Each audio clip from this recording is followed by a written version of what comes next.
Welcome to Kenfi Tales, where the fire remembers, the drum speaks, and the ancestors whisper your name. Let the story begin. In the heart of West Africa, behind great red walls and deep ancestral moats, rose a kingdom unlike any the world had seen.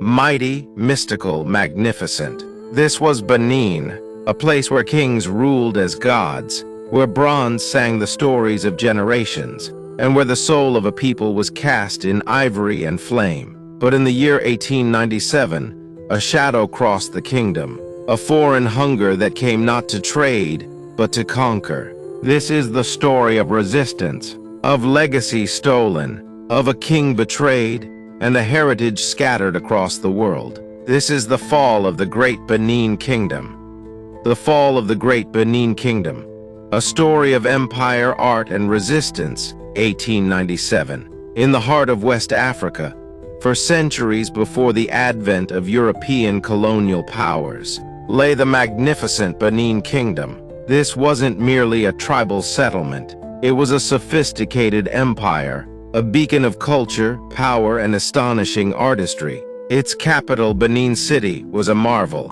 a sprawling metropolis enclosed by vast walls and moats, stretching for miles, a testament to its engineering prowess. Inside, life revolved around the revered Oba, the divine king, whose spiritual and temporal authority was absolute. But it was the art of Benin that truly captivated and, later tragically, coveted the world. The royal artisans crafted breathtaking works in bronze and ivory, intricate plaques depicting historical events, life at court and religious ceremonies, majestic commemorative heads, and delicate ivory carvings.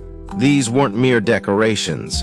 They were the visual chronicles of Benin's history, its spiritual essence, and the very soul of its people. The Benin bronzes, as they came to be known, symbolized a thriving, independent kingdom, proud of its heritage and resolute in its sovereignty. For centuries, Benin had controlled its trade routes, dictating terms to foreign visitors, guarding its traditions, and maintaining its formidable independence. By the late 19th century, a different kind of power was sweeping across Africa, the insatiable hunger of European empires. This era, notoriously dubbed the Scramble for Africa, saw European nations carving up the continent with astonishing speed. The British Empire, a colossal entity driven by the thirst for new markets, raw materials like palm oil and rubber, and strategic influence, cast its shadow increasingly over independent African states.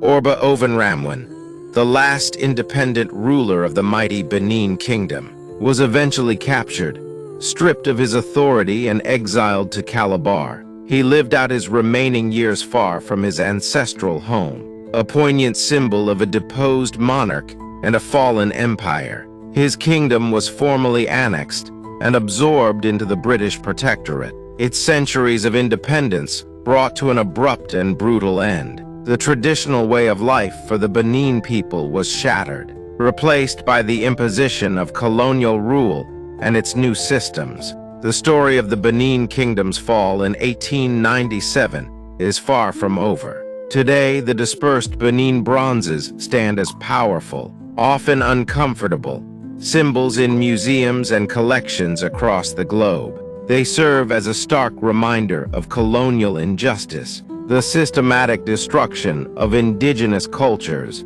and the ethical complexities of ownership. For decades, and with increasing urgency in recent years, there have been growing international calls for restitution and repatriation. Nigerian governments, the Orba of Benin, and cultural advocates worldwide continue to press for the return of these stolen treasures to their rightful home. This movement for justice is not just about physical artifacts. It's about restoring dignity, reclaiming history, and healing the wounds of a painful past. The bronzes, once objects of brutal plunder, have become beacons of hope, symbolizing a global conversation about shared heritage and the ongoing fight for historical redress. Their eventual return will not just be a homecoming for art, but a profound act of justice for a resilient people, and a powerful testament to the enduring spirit of the great Benin Kingdom.